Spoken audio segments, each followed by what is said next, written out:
Hi, I'm Patricia Allingham Carlson, and this is my video of my watercolor Orange Sky. This painting is based on a photo by local photographer Leah Gilboah Hill. She gave me permission to use it as a photo inspiration, and I interpreted it to be the picture of driving up a highway in the very, very early morning. So this is a painting of dawn and a moment to honor the beauty of creation. I hope you enjoy it. Hey, I have a question for viewers. When we make videos, we speed up the painting action. Are we going too fast? Are we going too slow? I'd love to hear your feedback, even if it's just right. Please place a comment at the end of the video in the comment section. Now let's paint. Starting with the wash. A big flat wash brush going over the whole paper and trying to bring down the paint as I go. Had a little trouble with this one. I don't know if it was the amount of humidity in the atmosphere or if I wasn't using enough paint. Anyway, I brushed on my basic colors, let them run together, and then went back and hit it again with more color. This is cobalt blue, permanent rose, cadmium yellow, and permanent rose mixed with cadmium yellow to make that gorgeous orange color.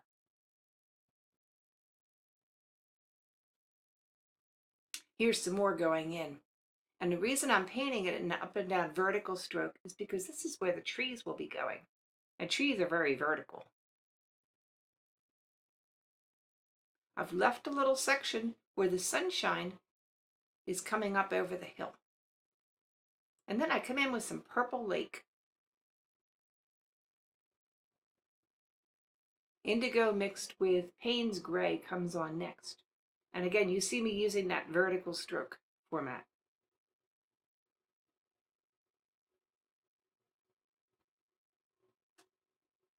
I'm hitting it with another layer of permanent rose on top of that cadmium yellow, which turns to a lovely orange. And then I'm hitting the trees with another layer.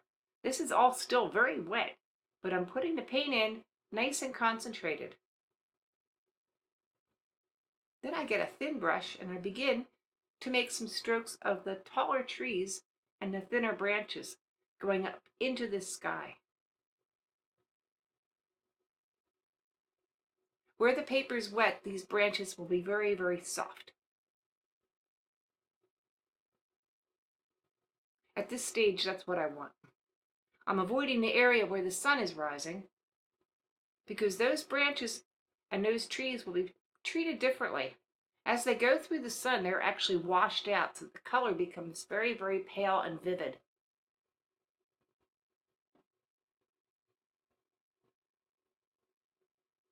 I'm softening the area around the white sun. And then I'm putting on the trees that go in front of it, very, very washed out with color.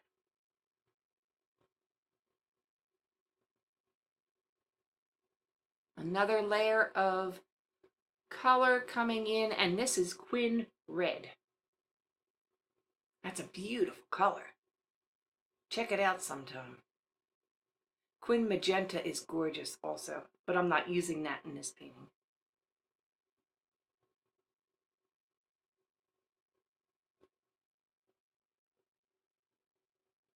I'm developing more and more trees, getting them a little darker in some spots.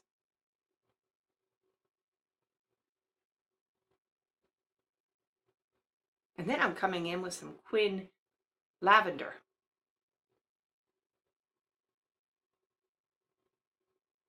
I love how the purple colors and the reddish colors go together. Such a dramatic color statement. Try it out sometime yourself.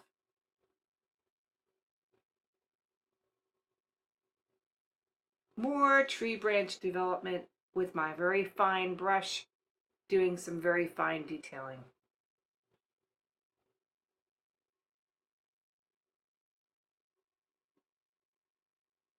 When I'm satisfied with the forest and the trees, I'm working on the lower layer.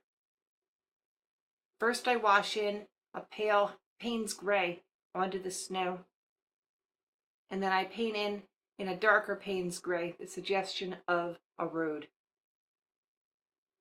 Along the road are little posts.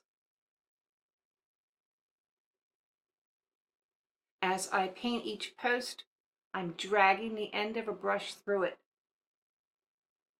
to show the cables that are running along the posts. The wet paint drags across. Not completely, but enough to suggest the barrier of the posts and the cables.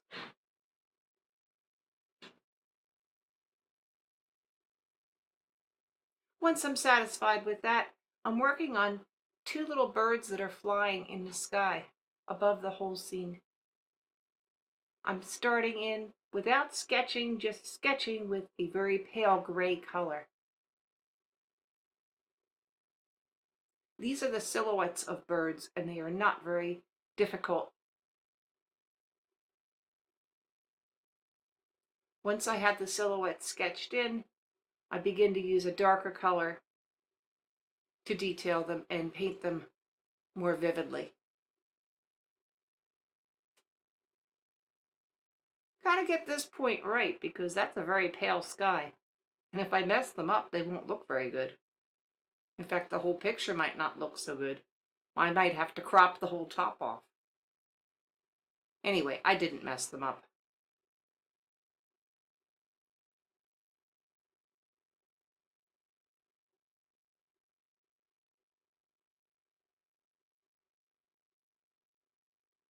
I am taking a lot of care to get them right.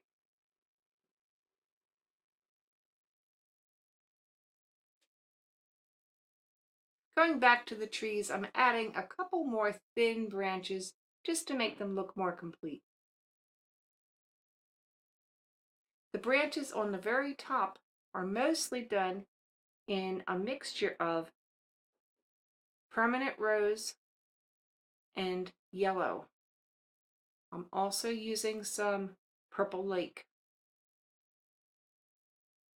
I'm figuring that the thinned out branches are going to be more affected by the very vivid color of the sky behind.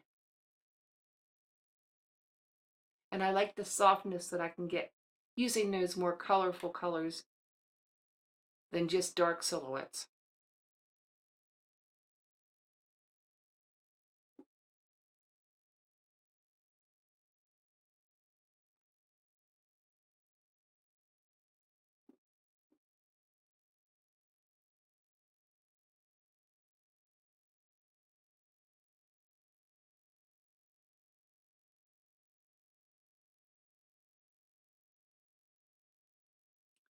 I think I'm satisfied and I'm going to sign it.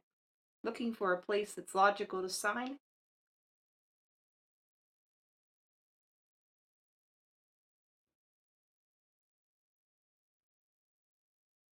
And it's done. I hope you enjoyed my video, Orange Sky. It'd be great if you'd hit a thumbs up and subscribe in the links below. That way you won't miss any future videos. There's some more links also below. They will lead you to my Facebook art page, products I like to use, my blog, and art products that I create. Again, your comments are welcome, and I would like to hear what your thoughts are on how fast we pace our videos. Slow them down, speed them up. Feedback would be great. Thanks for watching. I'll see you next video.